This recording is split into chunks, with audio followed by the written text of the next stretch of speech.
Olá pessoal, sejam todos muito bem-vindos ao Audaces Connection. E mais uma vez é um prazer poder estar aqui fazendo parte desse evento tão grandioso que tenho certeza que centenas de pessoas estão vendo agora. E aí eu estou aqui, eu, Eduardo Christian, propondo, fazendo o meu melhor para você. E hoje a nossa aula aqui vai ser um potpourri, vai ser 3 em 1, hein, gente? Presta atenção que essa aula aqui, ó, é para trazer uma explosão de conhecimentos e de novos insights para você que é aí da confecção, para você que quer entrar na confecção e para você que quer fazer a diferença, você veio no lugar certo. Como eu sempre digo, sem muitas delongas, vamos direto ao que interessa, porque o que interessa aqui é conteúdo. Então já quero começar aqui essa nossa aula te fazendo uma pergunta. Quem te ensinou a ser dono de confecção? Essa pergunta aqui é muito peculiar, porque na grande maioria das vezes a gente aprende a ser dono de confecção, colocando a mão na massa, na cara, na coragem, na raça, batendo, apanhando, e aí acontece o quê? Confecção, gente, não é tudo igual. Por incrível que pareça, o resultado final sempre é a roupa, mas cada um tem o seu jeito, a sua pitada e tudo mais para fazer. Então eu já começo isso aqui, ó, fazendo essa pergunta e trazendo boas novas para você. Já vamos aqui direto perguntar para você o seguinte, vamos falar do assunto da moda agora. O assunto da moda é o quê? Vamos falar de crise, gente. É a crise do Covid, é a crise do mercado, é a crise que nos assusta. Será mesmo que essa crise nos assusta? Então já quero trazer boas novas para você. Vamos falar um pouco sobre o cenário aí de 2020, o que a gente pode esperar de 2021, antes da gente aprofundar no conteúdo dessa aula 3 em 1. E aí eu já pergunto para você o seguinte, que ano está sendo esse? O ano começou cheio de expectativa, a gente achando que agora 2020 chegou e tal, e as coisas vão acontecer, e tudo vai mudar, e tudo vai melhorar. E aí veio então a tal da pandemia, nos colocou de joelho, veio um tal do lockdown e a quarentena que já virou setentena, centena e vai virar duzentena. E é isso que acontece. Agora veio um novo normal, e quando tudo parecia que já ia melhorar, o que acontece? O algodão subiu, o fio sumiu, a matéria-prima virou ouro, então tudo ficou caro, a matéria-prima ficou difícil de se encontrar. Eis que, para tornar a nossa vida ainda melhor, o que acontece? A mão de obra que antes já era escassa, o que aconteceu com a mão de obra? Agora virou artigo de luxo. Mão de obra escassa, falta de matéria-prima, ou seja, será que esse vai ser o novo normal? O que eu posso esperar então para 2021? Eis que ainda tem especialistas dizendo que o pior está por vir. Mas calma, gente, eu também sou especialista e não vim aqui dizer para você que nada vai piorar, muito pelo contrário. O que eu vejo e eu tenho prospectado nos meus estudos, nas minhas análises para o mercado da confecção de 2021? Mercado da confecção, primeira coisa que você tem que entender, novos tempos exigem novas atitudes. Então veio uma pandemia para nos mostrar muitas coisas, porque eu vi sim, muitas marcas, muitas confecções que cresceram exponencialmente diante de um cenário de pandemia. E o porquê que isso aconteceu? Porque eles se viram numa situação onde eles tiveram que fazer coisas onde eles nunca haviam feito. Muitas empresas que estavam ali enrolando nos seus projetos online, um dia eu vou fazer, teve que fazer. Muita gente que tinha aquelas peças, aquelas coisas no estoque parada, que um dia eu vou mexer, um dia foi lá e teve que fazer, e teve que mexer. E aí o que acontece? Quando você faz coisas diferentes, você tem o quê? Resultados diferentes. E muitas confecções também não fizeram nada. Simplesmente sentaram e falaram o quê? Eu vou esperar passar e depois que isso passar, eu vou ver o que eu vou fazer. E aí, o que aconteceu? Não fez nada, não aconteceu nada. E com certeza tem essas confecções que ainda estão aí esperando para ver o que vai dar.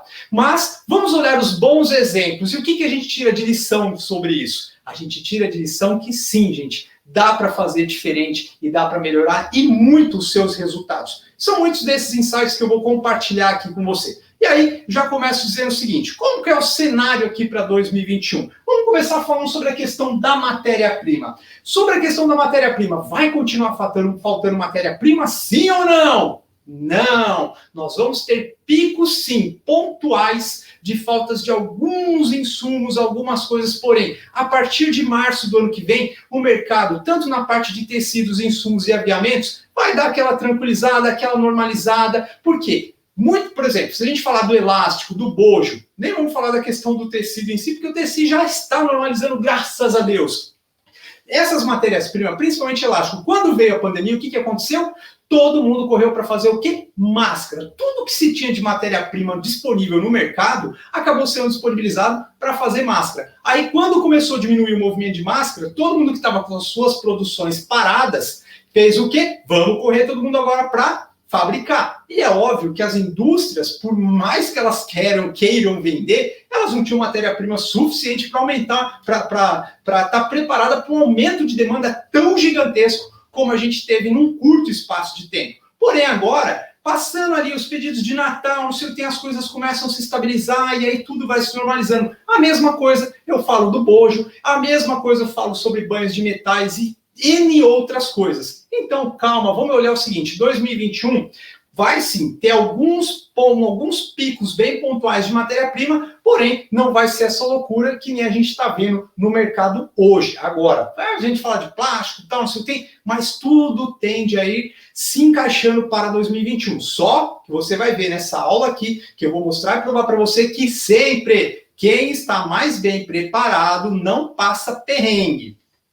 E o que dizer, então, a respeito da falta de mão de obra, que, inclusive, é um dos temas dessa aula aqui de hoje. Gente, falta de mão de obra, cá entre nós, né? Sempre foi um gargalo para nós da confecção. Sim, sempre foi um gargalo. Só que dessa vez ela veio com um agravante. E qual foi o agravante? Muitas facções perderam costureiros. Muitas facções ficaram pelo caminho. Algumas pessoas falam, porque o auxílio emergencial, não sei o quê, tal. A questão do auxílio emergencial, ela influenciou, mas não foi um fator assim predominante para isso. Alguns pontos foram muito impactantes. Primeiro, a gente teve um aumento de demanda interna na confecção, no vestuário como um todo, muito grande. E teve também o fato de algumas facções, algumas oficinas, facções terem perdido seus colaboradores, umas fecharam, e aí esse aumento todo de demanda interna, é óbvio, todo mundo produzindo ao mesmo tempo, é até engraçado falar, né? Mas todo fim de ano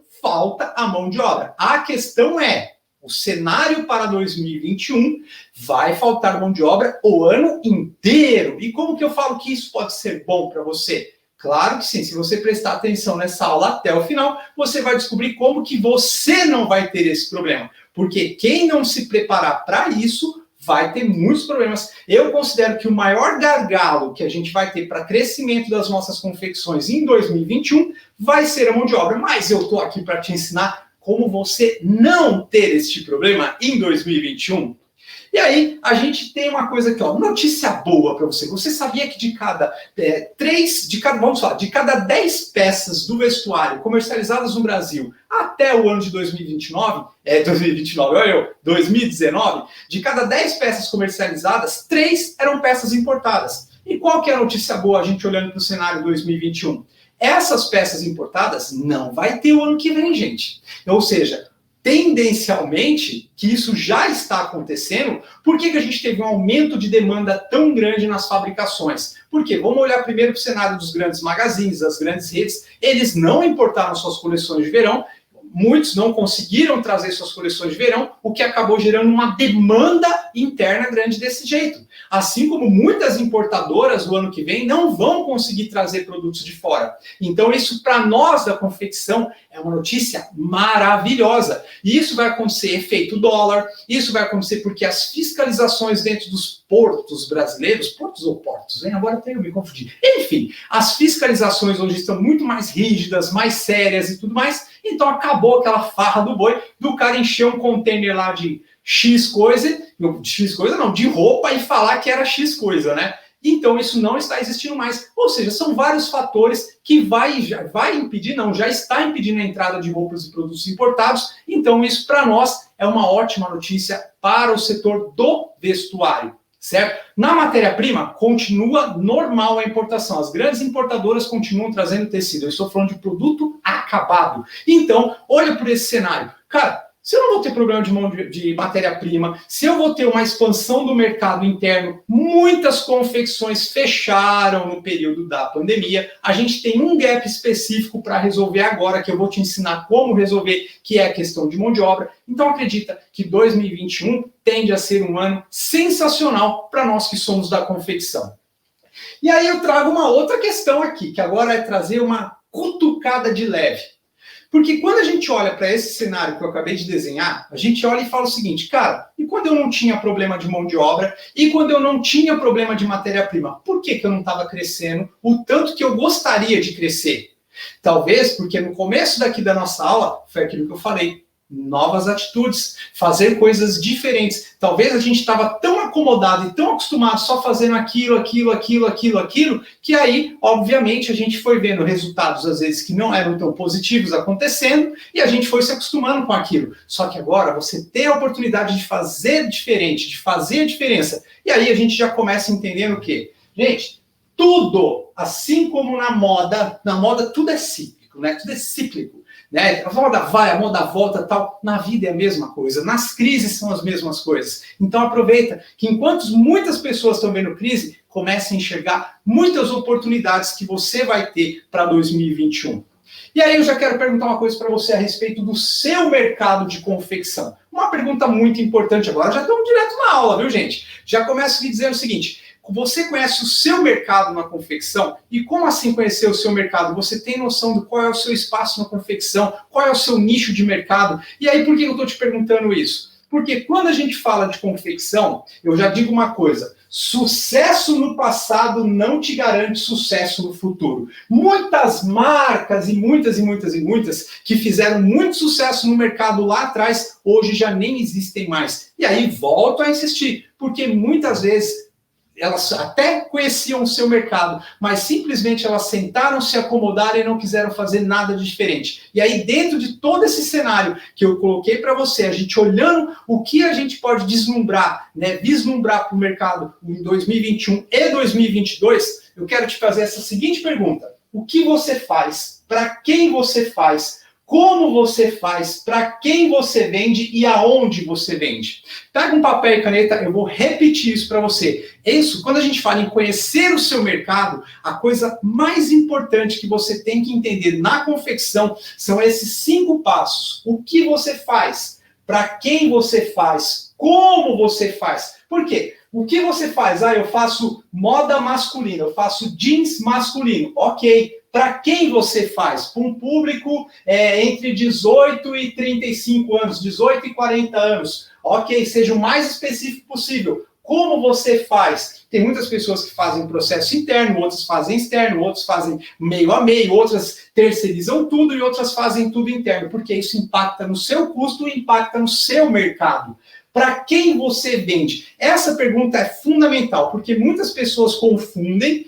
Quando a gente fala para quem você faz, ela confunde com para quem você vende. A menos que você seja varejo, você está certo. Caso contrário, quem faz atacado ou quem trabalha sobre coleção, sobre pedido, você não fabrica para o consumidor final. No fundo, você tem um intermediador, que é a pessoa que compra de você e ela vai revender para o público final. E isso impacta diretamente aonde você vende. Porque muitas vezes você tem o produto certo no lugar errado. Isso acontece muito no mercado da confecção. Então, assim, não vou aprofundar muito nisso, porque a gente tem coisas muito interessantes para falar aqui, só que alinhar esses 5 pontos dentro da confecção faz muita diferença entre o sucesso e o fracasso. Presta atenção nisso daqui, você vai entender daqui a pouco por que eu falo isso. Confecção não é tudo igual. Então, agora que você entendeu isso daí, vamos começar aqui a nossa aula. Dentro de uma confecção, gente, tudo dentro da confecção começa onde? Tudo começa na produção. Sem produto não tem venda, se não tem venda, não tem confecção. Por que eu já começo a nossa aula falando sobre isso? Porque isso é um erro muito clássico. Muitas pessoas traçam meta de venda, traçam planejamento, achando, eu quero faturar X, eu quero vender tanto, eu quero não sei o quê. Primeiro, erra no alinhamento da forma que eu falei para vocês aqui, os 5 pontos fundamentais para você ser assertivo. Segundo, cara, sem produto. Então, assim, principalmente a gente olhando para esse cenário que a gente está vivendo hoje e prospectando para 2021, o que acontece? eu quero vender, vamos lá, vou dar um exemplo melhor. Se você quer vender 1 milhão em dezembro, qual é a primeira coisa que você tem que analisar? Você tem que analisar se eu tenho produto suficiente para atingir esse resultado de venda. Falar assim, eu quero vender 1 milhão, mas e aí? Os cortes que estão na oficina vai chegar na hora certa? Eu cortei a quantidade de produto necessária para que eu atinja esse faturamento? O ticket médio que eu vou vender desses produtos vai atingir o resultado desse faturamento? Ou seja, são N fatores que envolvem diretamente no produto. E quando a gente fala em termos de confecção, gente, aonde tudo começa? Aonde começa a nossa produção? Aonde começa tudo? Já que você entendeu, quando eu falo de quanto eu quero faturar, quando eu falo isso, primeira coisa, eu tenho que ter o quê? Produto. E quando a gente fala, onde começa uma produção? Uma produção começa na criação. Tudo começa no processo criativo. Tudo começa no como eu estou desenvolvendo. E aí entra, quando eu perguntei o que para você, você conhece o seu mercado, certo? Então, aqueles 5 pontos têm que estar alinhados. O quanto você quer faturar está ligado diretamente ao quanto você vai ter de produto, certo? E aí você começa a entender o seguinte, cara, tudo começa na produção. É alinhar aqueles 5 pontos, o produto certo, com o desenvolvimento feito específico para aquele nicho de mercado que você quer, com o ticket certo, com a margem certa e tudo mais. Eu estou até pulando algumas coisas aqui, só para a gente poder alinhar, porque tem muito conteúdo para a gente compartilhar com você aqui. E aí, beleza. Então você fez ali o seu processo criativo, aí você fez o quê? Modelagem, que é um dos fatores fundamentais, modelagem, peça piloto. Então, beleza. Então, você tem que entender o seguinte, para você ter um resultado X de vendas, certo? Você tem que entender o seguinte, quantos modelos eu preciso ter? Então, se você falar assim, Eduardo, eu quero ter 1 milhão de faturamento, meu ticket médio é R$100, então eu preciso ter quantos? 10 mil peças a R$100? Tecnicamente, não sei se eu errei na conta, mas é mais ou menos isso. Então, isso vai ser dividido em quantos modelos? Quantos modelos eu tenho que ter? Como que eu vou montar esse mix? E aí vai ter muita gente bacana aqui no Audacious Connect dando muita dica sobre essa parte de estilo, criação e desenvolvimento. Então, eu vou pular essa parte e vou direto aqui para o ponto quando a gente fala sobre produção. Cara, planejamento de produção é uma das coisas mais importantes dentro de uma confecção. Então, olha só, eu falei para você, sempre o que você quer faturar, primeiro vem o produto. Antes de eu falar do produto, eu falo do desenvolvimento. E aí eu defino quantos modelos eu tenho. Então, aqui, ó, eu coloquei um quadro aqui, não sei se está muito pequenininho aí, mas eu vou explicar certinho para você. Então, dentro da confecção, nós dividimos o quê? Cara, todas as fotos de todos os modelos que vão ser cortados no mês de janeiro, de fevereiro, de março e assim consecutivamente. Então, a gente já define todos os modelos, as quantidades de cada um. Então, a gente já define se os números estão corretos, certo? E aí, o que a gente entende disso daqui? Cara, a primeira coisa que a gente verifica é o seguinte, a gente nunca faz o hoje contando com o amanhã, assim, no sentido de, assim, uma coisa que acontece em várias confecções que eu falo com hoje já contando com amanhã. Então, assim, cara, tá vendendo, aí todo mundo quer correr para produzir. Parou de vender, aí todo mundo sente e fala, não, vamos esperar, porque as vendas deram uma caída, então eu vou segurar a produção. Vou falar bastante sobre isso aqui, hein? Então, primeira coisa que você tem que entender, quantidade de modelos que você precisa de acordo com o perfil do seu público, com o seu nicho e tudo mais. E ali você já entende, ok, então eu vou ter um número de produtos suficiente que vai chegar para mim em dezembro para eu bater a minha meta de venda, consecutivamente em janeiro e assim por diante.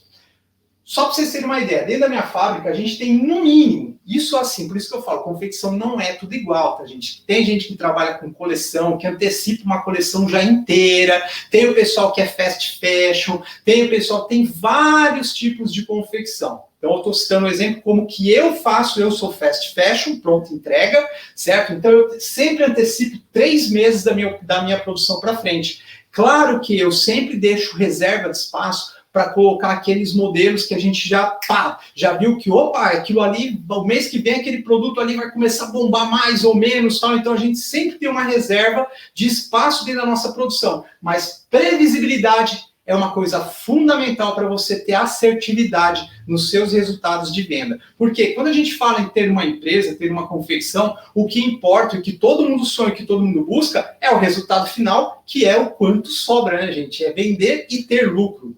E aí, a gente tem para a parte aqui agora do planejamento de compras. Então, por que eu jogo sempre 3 meses da minha produção para frente? Ainda mais, olhando para um cenário que o ano que vem, tudo bem, que tende a normalizar a questão da falta de matéria-prima. Porém, o que vai acontecer? Nós vamos ter picos, tá, gente? O ano que vem, de alguns itens bem específicos, vai ter pico sim, de falta, de atraso. Porém, se eu tenho um planejamento de 3 meses para frente, seja na parte de insumo, na parte de tecido, na parte do que for, eu consigo ter um planejamento de compra mais assertivo. Tá? Então eu estou sempre ali, eu sempre compro, só para vocês terem uma ideia, saquinho plástico, compra para 3 meses para frente. Tag, coisas bem pontuais, eu sempre faço compras em quantidades maiores e sempre contando ali com um período sempre mais adiante, tá? E isso assim eu consigo me planejar na minha compra de tecido e tudo mais. Isso é o trabalho de um PCP, que é onde a gente consegue ali ter um planejamento e um controle de produção. E aí, para você ser mais assertivo em relação a isso, você tem que entender o que é a curva ABC dentro da sua confecção. Como assim, Eduardo, a sua curva ABC? E o que isso tudo tem a ver com a parte de oficina que eu vou começar a falar agora? Curva ABC é o que, gente?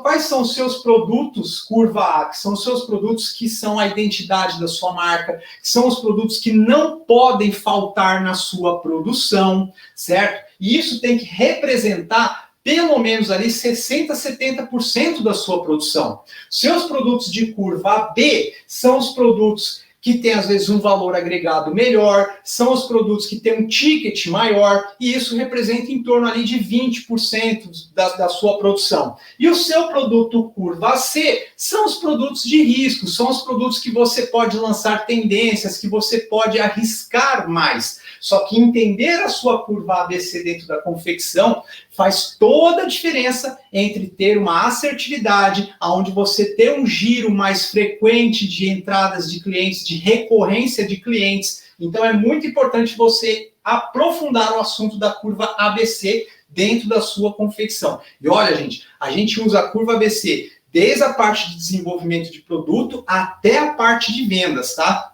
E aí, depois que você já entendeu essas partes, o que a gente analisa, gente? Distribuição de oficinas, que seria a parte de facções, e outros serviços. Então, toda vez, quando eu mostrei para vocês que a gente pega todos os modelos, a gente joga tudo num quadro, o que vai cortar no mês de janeiro, no mês de fevereiro, no mês de março, a gente já cria uma previsibilidade, certo? Do que vai ter para mandar para cada oficina. Então, a gente monta ali um quadro onde nós colocamos ali todas as nossas oficinas, quem são as oficinas, tá? Onde a gente já coloca ali, mais ou menos, o que eu vou mandar para cada uma no mês de janeiro, no mês de fevereiro. Claro, porque eu faço isso pelo seguinte, gente, eu sempre antecipo as coisas para as minhas oficinas. Eu não espero, eu tenho um corte hoje para mandar para a oficina. Deixa eu ver para quem que eu vou mandar. Vou mandar para a Dona Maria lá da sei onde. Aí você chega lá, a mulher está com um corte na máquina. E aí, o teu corte vai fazer o quê? Vai ficar numa fila de espera esperando para fazer. E aí, o que vai acontecer? Lembra-se que o resultado de uma confecção de sucesso é ter o produto certo, na hora certa. Porque muitas vezes você teve um baita trabalho, fez um desenvolvimento, fez toda a lição de casa que eu falei aqui para você até agora. Só que aí, na hora que você pegou o corte, se você errar nessa parte de distribuição de oficina, o que acontece? Aquele corte que era para chegar em 20 dias, em 30 dias, às vezes vai demorar 2 meses para chegar. E aí o corte chega 2 meses depois, muitas vezes você perdeu o time daquele corte. Muitas vezes o corte chega e acaba virando promoção, porque chegou no time errado. Muitas vezes o corte chega, vai para o saldo, tem corte que vai para a oficina, e está acontecendo muito isso hoje em dia, que o corte que era para sair com 1 mês vai demorar quase 3 para ficar pronto, devido ao grau de dificuldade que o corte é. E aí?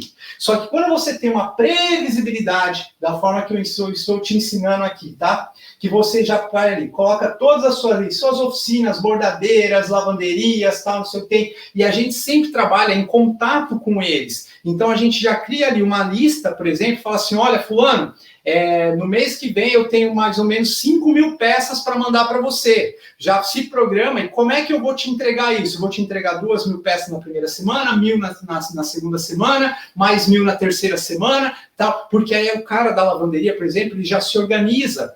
certo? Eu faço o que com as minhas oficinas? Primeiro que é o seguinte, tá? Você vai perceber que eu vou te falar aqui agora, e a gente vai aprofundar mais nesse tema, que quando o assunto é falar sobre oficina de costura, gente, oficina de costura, você tem que entender o seguinte, ela é uma extensão da sua fábrica. Não adianta a gente achar que está terceirizando um corte e a gente achar que está terceirizando o problema, porque não está.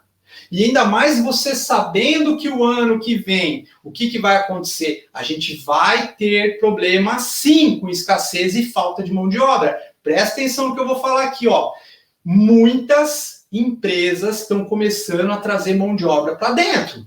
Então, isso naturalmente vai diminuir muitas facções. Os grandes magazines e as grandes redes estão pegando tudo que é facção acima de 100 funcionários, acima de 80, acima de 100, acima de 120, que são pouquíssimas, porém existem, parece que não, mas existe, tá? E eles estão abraçando tudo para eles. Então, assim, vai ter sim. Então, você tem que entender que a oficina é uma extensão da sua fábrica. A gente tem que começar a enxergar os nossos terceirizados, quando o assunto é facção, é oficina de costura, a gente tem que começar a enxergar eles de uma forma diferente. Então, a gente falando sobre planejamento aqui. Cara, a gente planeja uma coleção bonitinho, você planeja suas compras certinho, tudo você faz direitinho. Só que a partir de agora, se você não entende que você tem que trazer os caras da oficina para mais perto de você, para quê? Para que você tenha essa conexão direta, para que você também tenha que, você também traga sempre esse cara aqui, que eu venho fazendo isso muito na minha empresa, aliás, isso já é cultura da minha empresa,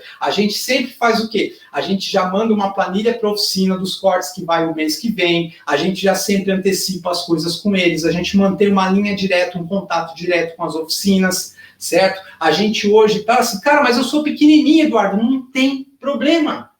Você pode, um dia eu comecei cortando 1.000 peças por mês, hoje corto 100.000 peças por mês. Só que esse meu relacionamento com as minhas oficinas veio desde lá de trás, certo? Então hoje a gente tem isso de uma forma mais organizada, tá? Então comece entendendo que quando você terceiriza um corte, você não está terceirizando um problema. Tá? Então você tem que entender que a sua fábrica é sim uma extensão, a oficina é uma extensão da sua fábrica e você tem que começar a entender o seguinte, você tem que fidelizar a oficina hoje em dia que nem você fideliza cliente. Quando a gente fala assim, nossa, todo mundo, cara, é impressionante, todo mundo fala em fidelizar cliente, fala em fazer pós-venda, fala em não sei o que, é lindo isso. Só que vamos trazer isso para a realidade do chão de fábrica, porque o que eu comecei falando nessa aula? Se eu não tenho produto, eu não tenho venda. E o grande segredo hoje é eu ter o produto certo na hora certa. Como eu sei que 90% das confecções do Brasil hoje terceirizam os seus cortes, por isso eu achei tão importante eu aprofundar um pouco mais nesse assunto, falando sobre as facções, sobre as oficinas. Então, só para a gente voltar aqui, ó, rapidinho. Você vai pegar lá, ó, você vai fazer um quadro bonitinho, não precisa ser quadro fundo verde, pode ser com fundo branco, pode ser com uma cartolina, pode ser na parede da sua confecção, você vai colocar lá o nome das facções que fazem para você, não tem problema. Ah, pode colocar a oficina da Dona Maria, oficina do seu Joaquim, oficina de não sei quem, tal, aí você marca aqui do lado, ó, quantas pessoas costuram lá, o que ela faz? Ela faz tecido plano, ela faz malha, mais ou menos quantidade de peça que ela consegue fazer por semana ou por mês. Coloca as informações ali. Aí o que você vai fazer? Lembra que eu ensinei aqui, ó, que você vai ter aqui o quadro dos desenhinhos para você já saber. Quando a gente faz esses quadros, a gente já sabe mais ou menos, esse aqui vai para a Dona Maria, esse aqui vai para o seu Joaquim, esse aqui vai para a Dona Francisca, esse aqui vai para não sei quem. A gente já direciona mais ou menos para onde vai cada coisa, certo? E ali, consecutivamente, a gente já tem ali definido nos quadros aonde tudo vai se encaixando, certo? E aí você vai o quê? Se planejando, se organizando e sempre antecipando para as oficinas de costura o que elas têm para fazer e como elas têm que fazer. E agora eu vou ensinar mais um pulo do gato aqui para vocês, que é o seguinte. Você tem que... pontos fundamentais, tá? A gente vai falar sobre essa questão ali de mandar o corte certo para a facção, tá? O que é mandar o corte certo? É mandar o corte sem faltar nada, tá? Porque muitas vezes o corte parado lá na oficina de costura gera o quê? Prejuízo. Porque ela vai chegar lá, abrir o teu corte, se o seu corte não está completo e aparece o corte de outro que está completo, ela vai pegar o do outro e vai colocar na máquina. Não tem coisa pior para uma facção do que ela abrir um corte, colocar o corte numa linha de produção, puta, tá faltando etiqueta de tamanho. Tá faltando, se for etiqueta de tamanho, ainda tá no lucro, né? Ah, tá faltando viés. Ah, tá faltando punho, tá faltando elástico, tá faltando não sei o que. Ele tem que tirar o corte da máquina, certo? E aí, esperar você correr atrás de comprar alguma coisa, para essas coisas para repor, para depois ele ter que voltar para o corte para a máquina. Gente, uma facção, uma oficina de costura é uma linha de produção. Ela tem que começar a ir até o final. E aí uma dica de ouro isso aqui, ó, gente. Isso aqui eu só falo para meus alunos de mentoria, tá? O que acontece? Para uma oficina ser produtiva, o ideal é que ela sempre tenha 3 cortes dentro da facção, dentro da produção dela. Por quê? Um corte eu já tenho ele na máquina, um corte eu tenho na preparação e o outro corte eu tenho na espera. Esse negócio de você esperar chegar um corte para você mandar outro para a facção, você não só está prejudicando a facção, como você está prejudicando a você mesmo. Certo? A mesma coisa da pessoa que pega uma peça piloto e fala assim, eu vou pedir para a facção montar uma peça piloto e trazer para mim. Então, para que você tem piloteiro dentro da tua fábrica? Então, você não confia na facção que você está contratando? Porque mesmo se essa facção for ruim de serviço, é óbvio que a piloto que ela vai te mandar vai ser perfeita. E aí, o que vai acontecer? Você pegou ali uma piloto perfeita, que, nossa, que lindo. Aí você manda a produção, porque você não conhece a capacidade da facção, e aí quando chega o corte, vem aquele negócio da pegadinha do malandro. Porque a hora que você abre o corte tem vários defeitos, aí volta com o corte para a facção de novo. Então eu sempre falo assim, eu prefiro eu fazer uma piloto impecável, seja fiel à sua peça piloto, tá? Porque muita gente faz a piloto de um jeito, e aí quando manda para a oficina, aí na hora de fazer o corte, troca o tecido, mudou o molde, não sei o quê, aí manda o corte para a oficina. Gente, outra dica aqui importante que eu vou dar para vocês. Oficina odeia ficha técnica. Aí tem confecção que faz uma ficha técnica, não estou dizendo não faça ficha técnica, tem que fazer, mas faça uma ficha técnica simplificada, entendível, não faça aquela ficha técnica que é igual bula de medicamento, que a pessoa tem que, nossa senhora, como é que eu não estou entendendo nada disso aqui? Mas tem muita confecção que faz dessa forma. Oficina facção ama peça piloto e uma ficha simplificada. Resolvido o problema. Então começamos a enxergar as facções, as oficinas de uma forma diferente daqui para frente. Crie vínculo, relacionamento. Você tem que fidelizar as suas oficinas de costura da mesma forma que você pensa em fidelizar os seus clientes, porque se você não tiver mão de obra, se você não tiver as facções, o que vai acontecer? Você vai começar a perder cliente. Entendeu?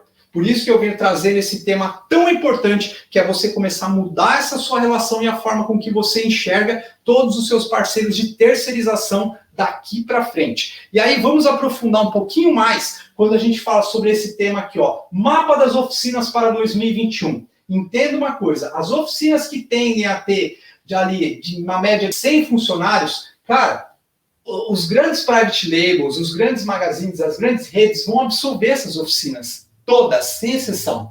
Aí você tem as oficinas que tem na média ali de 50 costureiros para entre 30 e 50. Essas oficinas, elas tendem a ser absorvidas pelas marcas de médio porte, que tem muitas no mercado. O que vai sobrar no mercado? Vai sobrar oficinas de 15 a 5 e oficinas de 5 a 1 costureira. É isso aqui que tende a sobrar no mercado o ano que vem. Então a gente tem que começar a mudar essa forma do relacionamento e a forma com que a gente a forma com que nós nos ajustamos aos nossos parceiros de terceirização. E aí eu te falo uma questão muito importante. Papel e caneta na mão, certo? Você tem que entender que dentro da confecção existe uma coisa chamada regra dos 4 meses. E o que é essa regra dos 4 meses, Eduardo? Regra dos 4 meses entenda que toda confecção, não importa como ela seja, agora eu estou generalizando, existem 4 meses que é bom de venda, 4 meses que é meia boca, mas que está na média, e 4 meses onde você vende muito. E aí o que acontece? Nos meses que vende muito, o que a gente quer fazer? corre, bora produzir, bora comprar tecido, não sei o que, bora cortar, bora fazer, bora não sei o que. Aí, beleza. Aí, no mês que tá mais ou menos, você já começa a ficar cabreiro. Ih, a venda deu uma diminuída, eu vou melhor dar uma seguradinha na produção. Aí, o mês que não vende nada, que dá aquela baixada na venda, o que a gente faz? Puxa o freio de mão, não vou cortar nada, não vou produzir nada. E aí, como é que você consegue manter um relacionamento com a tua oficina de costura? Não mantém. Certo? Por quê? Porque no mês que tem serviço, você quer mandar. Só que aí o que acontece? Quantas outras confecções pensam igual a você? A grande maioria. E aí, se você não entende que você tem que manter uma produção linear, até mesmo para você não perder venda. Como assim, Eduardo, não perder venda? Por quê? Se você entende essa regra dos 4 meses e você consegue identificar quais são os seus meses que você vende mais ou menos, os meses que você vende pouco e os meses que você vende muito, você consegue manter uma produção linear. E o que é linear? Você faz um cálculo, quanto que eu vou produzir no ano? 120 mil peças. Entenda a sua curva ABC. E aí você começa a distribuir essa produção mês a mês, independente da venda. Porque nos meses que você sabe que são os seus meses bons de venda, por exemplo, no meu caso, cara, meu mês de maio é bom, meu mês de junho é bom, meu mês de novembro, meu mês de dezembro, aí meus meses mais ou menos, ele é o quê? Ele é julho, agosto, ele é março, abril é mais ou menos, janeiro e fevereiro era uma bomba, se bem que esse ano aqui, apesar de ter sido na pandemia, mas janeiro me surpreendeu, certo? Janeiro e fevereiro é devagar, e depois para mim setembro e outubro também é devagar. Certo? Então, quando eu já entendi que eu preciso ter o produto certo na hora certa, eu entendo que nos meses fracos, eu sento o pé na minha produção, acelero minha produção nos meses fracos, porque quando chega nos meses bons de faturar, eu estou com estoque, eu estou entregando, eu estou faturando. Eu não deixo, por quê? Se eu deixasse para produzir no mês que eu acho que tem venda, consecutivamente, o que vai acontecer? A produção não chega no mesmo mês, gente. Não chega. Nossa, começou a vender agora em novembro. Uhul! Taca o pau na produção. Se eu cortar agora em novembro, você acha que vai chegar a peça em dezembro? Vai não, só. Não vai não. Por quê? Porque primeiro que tá essa escassez de oficina. Imagina só, se eu tivesse contando com o ovo na galinha, falando, nossa, agora novembro tá vendendo, aí eu vou lá, aumento a minha produção e não sei o quê, aí depois o corte vai chegar para mim em janeiro. E aí chegou em janeiro e virou o quê? Saldo. Virou promoção.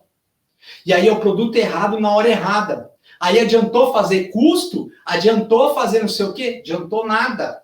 Porque vai vender tudo com os preços errados, tudo abaixo do custo e assim por diante. Então entenda essa regra aqui para você olhar o quê? Para você entender o seguinte, ó, por exemplo, mês de janeiro, fevereiro, março, abril, maio, junho, julho, agosto, setembro, outubro, novembro, dezembro. Então, beleza, se eu entendo que, ó, tem essas sazonalidades, né? Na confecção, todo mundo adora falar sazonalidade na confecção. E tem mesmo. Só que a sazonalidade, ela é só na venda. E isso todo mundo da confecção sabe. Só que a minha sazonalidade não pode ser na produção.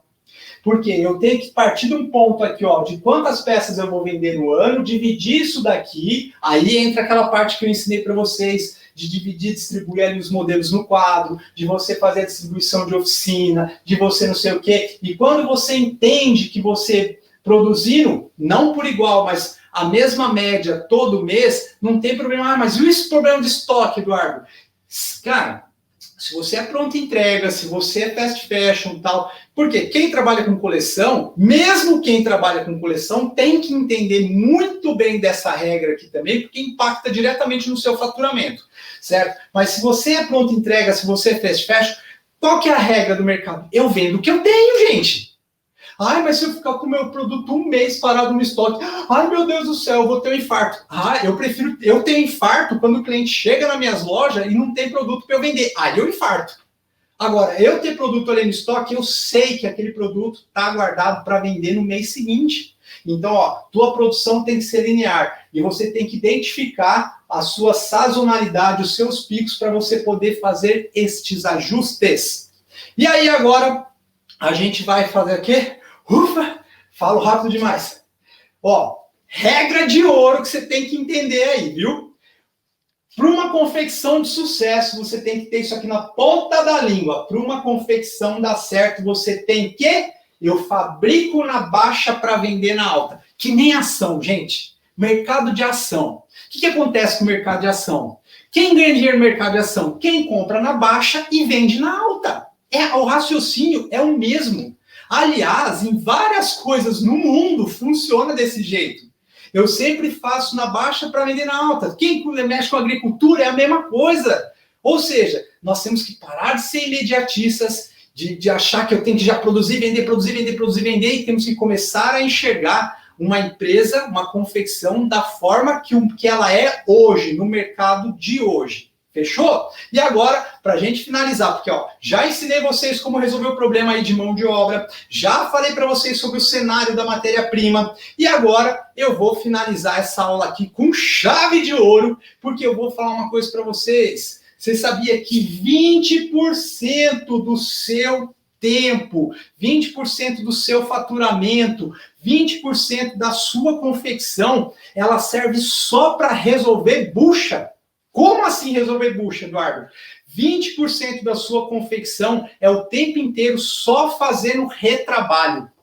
É só consertando o corte, é só resolvendo coisas que deu errado, é só correndo atrás de apagar incêndio. 20% do nosso tempo, do nosso faturamento, isso é cientificamente comprovado no universo têxtil, é sempre correndo atrás de resolver problemas e não soluções, não atrás de transformar isso em resultado. E aí eu preparei aqui para vocês 5 maiores motivos que causam erros, que dão prejuízos e causam estresse para nós da confecção. Então vamos lá. Primeira coisa que você tem que identificar, toda confecção tem aquela correria do dia a dia. É impressionante. Eu visito muitas fábricas no Brasil inteiro, em todos os polos de confecção do país, e aí sempre que eu chego, existe essa palavra bendita que é a correria. Tá todo mundo correndo, tá todo mundo correndo, tá todo mundo correndo. Eu falo o seguinte, se tá todo mundo correndo, tem alguma coisa errada. Por que tem alguma coisa errada? Porque eu falo o seguinte, cara, não é o estar correndo. Porque quando eu estou correndo, muitas vezes eu não estou prestando atenção nas coisas, muitas vezes eu não estou conseguindo dedicar, muitas vezes porque está todo mundo correndo, todo mundo correndo, todo mundo correndo. Eu falo, calma, eu prefiro andar e não me cansar e eu conseguir chegar muito mais longe do que eu ficar correndo, aí eu corro lá 500 metros e estou lá. Entende a diferença? Quando você anda 20 quilômetros. Quando você corre, quantos tempos você acha que você consegue dar aquele pique lá? Sair correndo que nem um doido. Entende a diferença? Eu prefiro estar andando, observando, fazendo e tudo mais, do que estar o tempo inteiro na correria. Mas sabemos que a confecção existe sim essa correria do dia a dia. Então, primeira coisa, identifica onde está acontecendo essas correrias do seu dia a dia. Segunda coisa, se eu tenho muita correria, o que acontece? Eu tenho falta de atenção, não é eu, dono. A minha equipe, quando ela está correndo demais, ela está ligada no automático, então ela está fazendo as coisas que ela teria que fazer de uma forma com excelência, mas não está fazendo com atenção, porque já ligou o piloto automático, da correria de não sei o quê, porque tem que fazer, porque tem que entregar, porque tem que isso, porque tem que não sei o quê, e aí, consecutivamente, sobrecarga. Quanto mais eu corro, quanto menos atenção eu tenho, eu começo a ter sobrecarga demais. E olha uma coisa interessante que eu vou te falar aqui. Prestem atenção, tá? Que a questão da sobrecarga dentro de uma confecção, sempre, todos nós, empresários de confecção, nós que somos aí amantes, né, desse mercado de moda, nós temos sempre um braço direito que corre ali com a gente, que é aquele funcionário, aquele colaborador que veste a camisa mesmo. Esse é o mais sobrecarregado que você tem na sua confecção. Impressionante. Por que ele é o mais sobrecarregado? Por ele vestir tanta camisa, por ele correr tanto do nosso lado, o que a gente sempre faz? Taca mais função em cima dele, em cima dela. E aí os outros colaboradores, por essa pessoa ser sempre ali o braço direito e sempre estar disposta a querer resolver, taca mais coisa em cima dessa pessoa. Então a sobrecarga também faz o quê? Erro, retrabalho, um monte de coisas que acontecem dentro da confecção. E aí o que acontece? Todos nós tendemos a achar que o problema está na comunicação.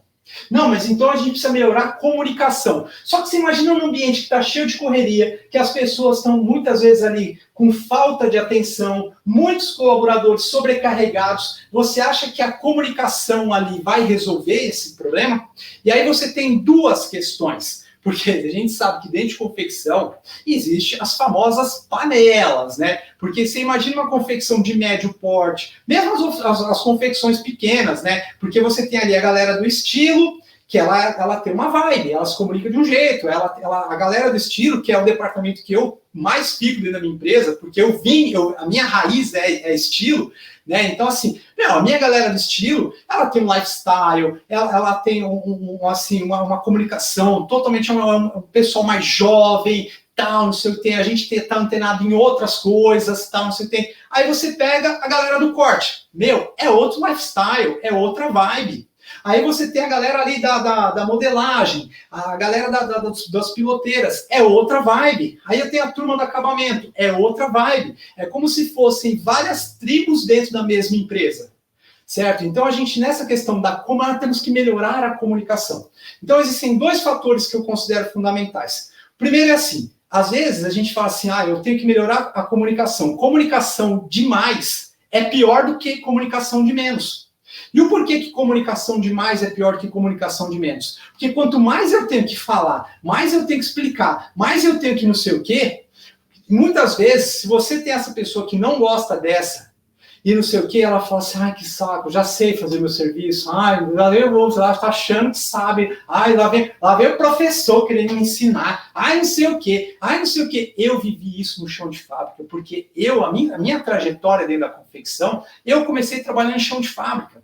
Então a questão da comunicação, ela tem dois extremos, certo? Que é assim, eu nunca sei como que essa pessoa vai se comunicar com essa, tá? E às vezes quando a pessoa gosta demais uma da outra, né, que aí para levar uma comunicação, né, que a gente fala tão a importância da comunicação, né, aí vai lá, fulano, não sei o que, eu vim trazer aqui a ficha, não sei o que, tal, não sei o que, aí já começa, e aí, como é que foi lá esse final de semana? Não sei o que, e aí, como é que tá teu filho, tá com febre ontem, né, tá melhor, e não sei o que, uma coisa que era para ter resolvido em 30 segundos, às vezes demora 30 minutos, por quê? Porque a comunicação tá até demais. Então, eu descobri que eu tinha que gerar novos hábitos dentro da minha empresa. Porque tudo isso que eu estou colocando aqui dentro, gente, isso aqui são coisas que eu não só vivi isso dentro da minha confecção, mas foram coisas que eu vivi na época que eu era funcionário, são coisas que eu vivo até hoje, quando eu chego nas confecções dos meus alunos, do pessoal que eu dou mentoria, tal. Então eu identifico todas essas dores aqui, é correria demais, é o pessoal que erra porque não presta atenção, é funcionário sobrecarregado, é problema de comunicação, e isso acaba virando um hábito da empresa.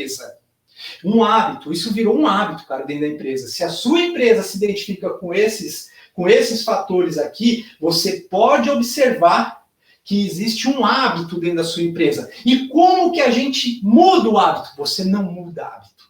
Esse negócio que as pessoas viram para mim e falam assim, porque vamos criar mudança de hábito. Eu falo, cara, você não muda hábito. Você substitui um hábito. Quando o assunto é falar sobre hábito dentro da vida pessoal, já é difícil, imagina no ambiente corporativo. Você não muda, você cria um outro hábito para as pessoas se adaptarem ao novo. E isso não é mudar o hábito, é trocar o hábito. Uma das coisas que eu fiz que resolveu boa parte disso, resolveu 80%, uma ferramenta simples, mas que eu vou ensinar para você agora. E quem quiser esta ferramenta, tá? Quem quiser, depois vai mandar lá nos comentários, tá? Porque se quiser depois tirar dúvida, se quiser depois que eu entregue algum material aqui específico, manda direct, conversa com o pessoal da Audace que eles vão falar comigo, me segue no Instagram, Eduardo Christian Original, que a gente vai colocar isso à disposição de vocês. Qual foi a ferramenta poderosa que eu criei? Checklist, cara. Eu sou conhecido como o rei do checklist. Dentro desde quando a gente faz o desenvolvimento do produto, desde a hora que sai o desenvolvimento do produto, até o produto chegar no estoque, na mesma ficha de criação, acompanha um checklist. Então vai lá, o dia que a peça foi criada, aí beleza, aí o Eduardo assina lá, pá. Aí o Eduardo entregou para a modelista no dia tal, na hora tal. A modelista, pá. A modelista entregou para a pilotista no dia tal, na hora tal. Ela, pá. Eles entregaram para o PCP no dia tal, na hora tal. Pá. O PCP entregou. Aí nós começamos a identificar o quê? Aonde estavam a maioria dos problemas. Nós começamos a identificar aonde estavam os atrasos. E nós começamos a observar quem realmente não prestava atenção, porque tinha pessoas que nem assinavam o checklist nem nada, e já mandava direto para o outro. E aí nós começamos a corrigir as falhas e começamos a eliminar a questão dos problemas. E ali nós começamos a conseguir fazer uma coisa que toda confecção gostaria de fazer, que é antecipar as coisas antes que elas aconteçam. Então nós começamos a conseguir antecipar corte, antecipar compra, antecipar distribuição de oficina, antecipar. E o checklist foi a ferramenta que nós encontramos para que a gente conseguisse eliminar tudo isso e nós criamos um novo hábito dentro da nossa empresa. E esse novo hábito foi o que fez a nossa empresa sair de 1.000 para 3.000, para 5.000, para 10.000, para 20, para 50, para chegar a 100.000 peças de produção linear mês a mês. Bom, pessoal, eu sei que era muito conteúdo, o nosso tempo era espremido, mas eu espero que do meu coração ter contribuído, ter trazido novos insights. E como eu disse, tá? Precisando, manda ali, comenta, manda o pessoal, manda e-mail, tal, não sei o que tem, que eu vou ajudar vocês sempre da forma que for melhor. Então, espero que vocês tenham gostado. Vou estar aqui para vocês sempre que vocês quiserem. Super beijo no coração e vejo vocês no próximo Audaces Connection. Tchau!